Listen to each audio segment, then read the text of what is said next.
I actually get this a lot. It's so scary to actually step into wanting to love yourself. My clients will get to the point where they're on the edge. They know they want to work with me. They're in a position where they can work with me, either privately or in my more affordable group courses. And there's fear. The fear comes up. The self-sabotage comes in. The procrastination comes in.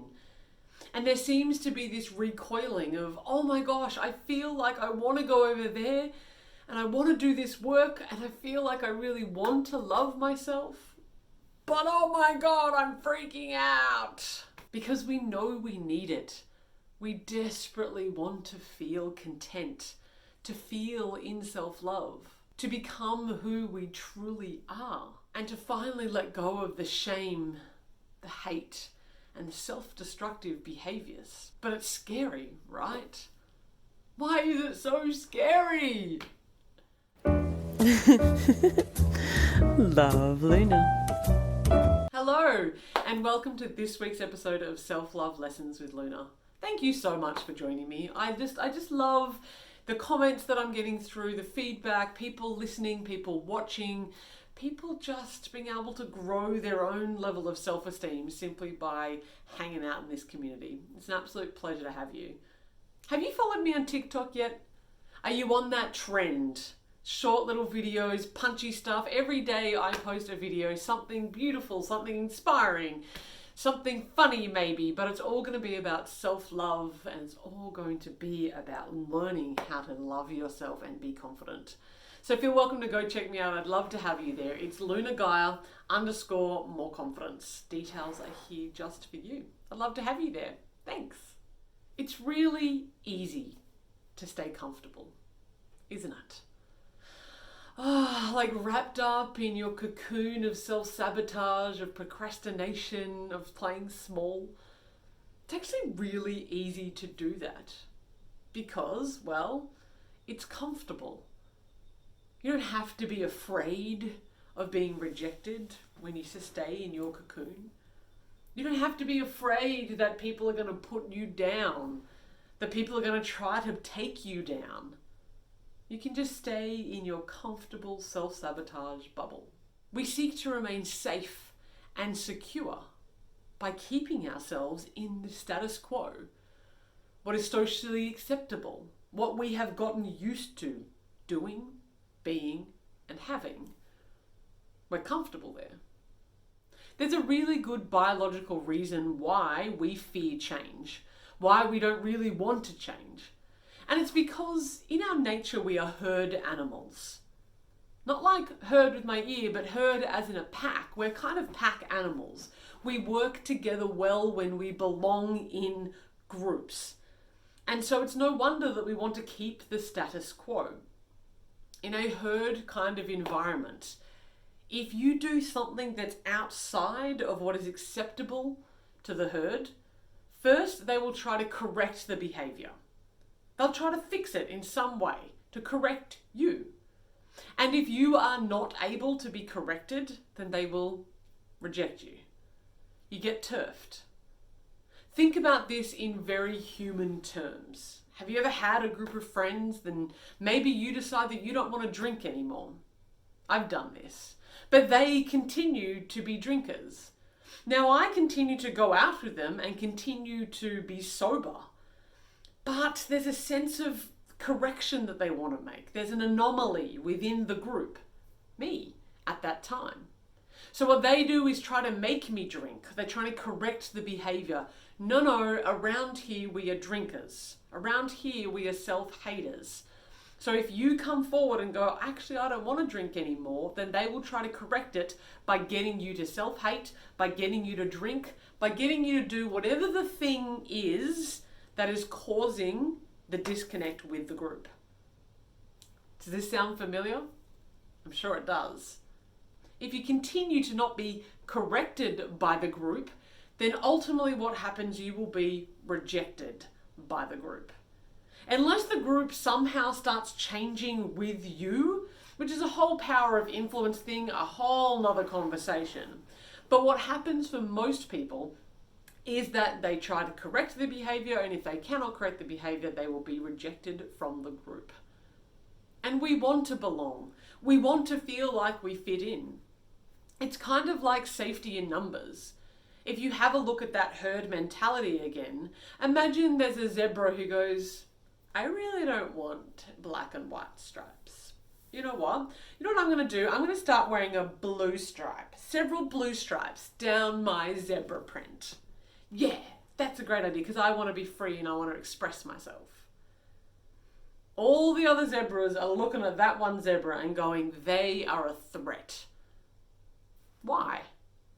Well, because if a lion is out to attack the zebra herd, they will see the blue stripes, won't they? They're no longer camouflaged. And so they're the most easiest target. Yes, in a way for the herd, they go, cool, they're going to go attack blue stripe before they attack white or black stripe. But it also puts the whole group under threat. So within our groups and within the people that we spend time with, if we wish to change, if we wish to stop being so judgmental, if we wish to be kinder to ourselves, if we wish to eat healthier food, if we want to look after ourselves more, but we are still hanging out with a herd that says that that's not okay, it's going to be extremely difficult. Think about it globally for a moment. The herd of humanity says that self-hate is a socially acceptable way. That self-love, even though it's improving in the world, even though there's a lot more chitter-chatter about self-love, it's still really socially acceptable to hate yourself. And it's on the fringes of socially acceptable to love yourself. So if you're not around a lot of people who do self-love, then of course you will be afraid. Because of what's going to happen. What are the implications? We fear being rejected. We do not want to be rejected. And yet the funny part is that when we are not true to ourselves, it is us that we are rejecting. And that's where the pain comes from, right? That pain in your soul that goes, I want more, I need more, I can be more. It's like you have this little whispering voice within inside of you that says, oh, I don't want to do this self-hate stuff anymore. I don't want to do the self-sabotage. I don't want to punish myself for eating food. I don't want to punish myself by exercising. I want to love myself. There is that pain within inside of you that exists. Let's talk about the ego for the moment. And if you don't know a whole bunch about what I mean with the ego, just go ahead and head to my YouTube channel and check out the episode called Why You Need Your Ego. It's actually the first episode. So go ahead and check out the first episode of Self-Love Lessons with Luna about why you need your ego and the importance of it, so that you can get a better understanding of what this ego stuff is all about. For the ego, change means death. Literally, it has it in its head that if it changes, if we change anything in our life, then it's death and destruction and chaos. And the ego's number one job is to keep us safe. So can you see how there'll be conflict there? It's like your soul is rising up within you saying, I can't live this way anymore. I can't live in the pain. I can't live with the masks on. I can't live being false anymore. I want to be true to me. And then your ego pipes up and goes, you know what? Any change that's going to happen is going to cause death, and we need to avoid that at all cost. Bit of a tricky balance, right? This is why we need to come into alignment. The ego is a very clever mechanism within inside of us, and it'll pull out all the stops to keep you safe, which actually often, very often these days, isn't about keeping you physically safe. It's about keeping you mentally safe, keeping the status quo as it is and not changing. So it'll throw out all sorts of things. Well, what if it doesn't work for me? What if I'll never get better? I can't afford it. Is it going to be too much? I don't have the time for that kind of stuff. I'm just going to procrastinate. Oh, look over there, shiny thing. I've got something to clean. I've got something to do. Oh, I'm just going to read this book that I have here in front of me. Oh, what's going on in Netflix lately? Blame games, distraction, self-sabotage, procrastination. All of these things the ego is going to do to help you stay distracted from the fact that your soul is rising up within you and is in desperate need for attention. You know that it's time. You know that you're ready to actually expand, yet your ego's going, no! Definitely check out episode number 1 to help you deal with that, as well as another episode is talking about how to deal with the negative voices inside your head. These 2 episodes are going to do massive things for you. Because the ego is threatened by change, it will do everything in its power to stop you from changing. It really will. Even though you know logically, self, within your body, within your heart, within your soul, that you must change. That now is the time to change, that you can no longer participate in the way in which you have before. Now it's time. And you know, that beautiful fear is kind of like a child. Yeah. You don't want the child driving your car, but you don't want to shove it in the boot either, right? You know, in the back with proper restraints to keep it safe. This is where we want our ego to be, allowing us to be the driver, us as in my spirit, my soul, my highest part, and have my ego be the back seat, looking at the stuff out the window, reminding me of things in the world. That is where we want our fear to be, right there in the back seat. It has been said that change will only occur when the pain of staying the same is greater than the pain of change. Let me just say that again. Change only occurs when the pain of staying the same is greater than the pain of change. Either way, there's pain, right? Either way, it's discomforting. Either way, we have to look fear in the face. Yet when the pain of staying the same gets too much, that's when we're compelled to take the action, even if it's painful to change. So just say you're on the precipice of stepping into your greatness, stepping into your self-love to really awaken the self-love within inside of you in a really true and visceral, practical kind of way. What are some of the little voices that'll come up? You'll start to worry. What if I lose relationships? What if people will stop liking me? You know, what if things will change? They're going to. But that's the ego talking there. You know, there's fear because you'll have to look at the parts of yourself that perhaps you don't want to look at. And that's scary. It's likely to be hard. Also, scary. And really, you don't know who you'll be on the other side. Scary. Can you see why it's much easier for us to stay in the status quo rather than actually step out and beyond? You know, to live the life of your dreams is not for the faint-hearted. And self-love is an act of rebellion. I'm not here to mollycoddle you and tell you that it's going to be easy. Because if it was easy, everybody would be doing it. But what I am here to tell you is that it's worth it. And in fact, the pain that you feel by staying the way that you are now will always be so much more than any pain or discomfort you'll go through to be able to step into your self-love. Any pain. Because the pain of staying the same, the pain of staying where you are right now, only gets worse the more that you stay there. But moving through the fear, stepping into your truth, working with somebody, a coach, a therapist, a kinesiologist, a shaman, it doesn't matter, journaling yourself, watching these videos, joining a course, doesn't matter which way you do this. But as you start taking those steps forward, the pain will actually ease. Because over here, in the land of never going to change, the pain is forever. Because you'll always feel disconnected from yourself. But the pain over here of coming to find yourself, yes, it might be scary. Yes, there are things that you might just freak out over. There's going to be dark tunnels you might have to walk through. But this one over here, well, that one leads to freedom. So you got to decide, which one do you want? Which one are you ready to step into finally in your life?